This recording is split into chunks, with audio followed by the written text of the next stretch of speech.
Ce samedi 16 mai 2026, la salle Luanga de privilège d'Abomey-Calavi a accueilli un moment fondateur. À travers son assemblée générale constitutive, la Fédération nationale des mouvements de soutien à Romuald Wardani Ferro s'est officiellement transformée en association dénommée Amicale Ferro. Venus de tout le territoire national, les participants partageaient un même objectif: structurer le Creuset pour en faire un instrument citoyen de développement durable. Nous, on est dans le rang pour le pays. On n'est pas dans le rang au hasard. Donc, nous allons effectivement accompagner et les collègues me chargent de dire merci aux responsables de Ferro parce que nous rassembler, ce n'est pas simple. Vous savez que pour avoir une organisation fiable et durable, il faut justement les finances. Je tiens à remercier tous ceux qui ont contribué de loin ou de près à ce qu'on réussisse aujourd'hui. La Ferro n'est pas seulement un cadre de mobilisation. Non. Elle est aujourd'hui une école de mobilité, de leadership, d'engagement citoyen et de promotion des valeurs de cohésion sociale et de développement durable. Partout, nous avons pris par les meetings du candidat au niveau de tout le pays. Les communes choisies, les communes ciblées. Je n'ai jamais été quelque part et je n'ai pas vu les membres du Ferro. Ils étaient toujours présents. Sous le thème engagement citoyen, cohésion nationale et mobilisation des forces vives pour la continuité du développement durable, les membres fondateurs ont posé les bases d'un projet commun. Solidarité, fraternité, promotion des valeurs républicaines, éclosion des talents. L'Amicale Ferro se veut un outil au service du peuple et de la vision Bénin 2060 à l'AFIA. Des communications scientifiques sont également venues enrichir les échanges, ouvrant de perspectives concrètes d'action sur le terrain. Une amicale qui va soutenir le développement durable. Une amicale qui va travailler et contribuer à porter sa pierre à l'édifice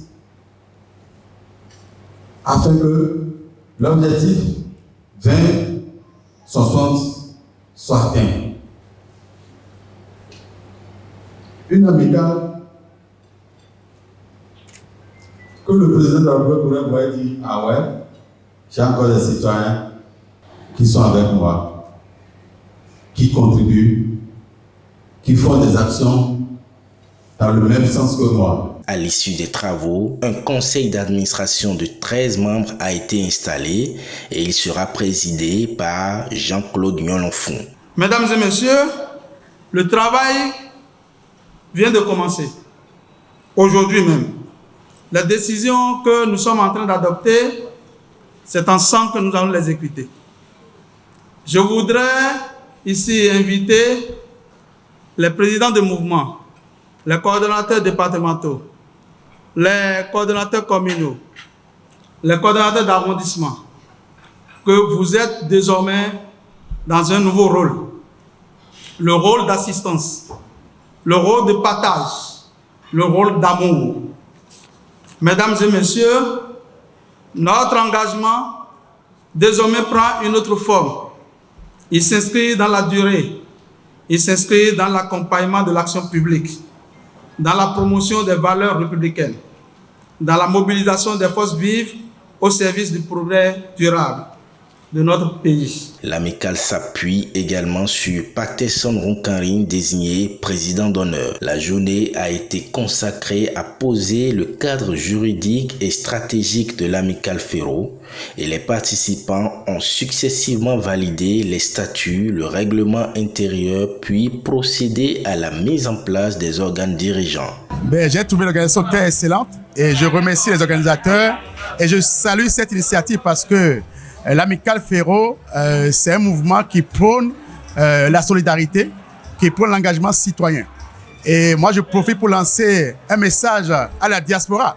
Je les invite à mettre leurs compétences au service du développement de notre nation, de notre cher pays, le Bénin, parce que toutes les forces sont appelées à se rassembler pour que l'objectif Bénin 2060 soit une réalité. Ceci nous donne la force de savoir que désormais, nous ne serons plus des politiciens et ne seront plus des militants perdus. Parce que nous avons aujourd'hui désormais un soutien favorable à tout ce qu'on peut avoir comme projet. Et Ferro, aujourd'hui, son amicale va jouer un très grand rôle où chacun pourra désormais s'exprimer librement et avoir tout ce dont il aura besoin. La journée s'est conclue par un déjeuner de solidarité, symbole de la cohésion que l'amicale Ferro entend faire vivre au-delà de cette assemblée qui n'est qu'un premier pas vers une structuration durable et une participation citoyenne active.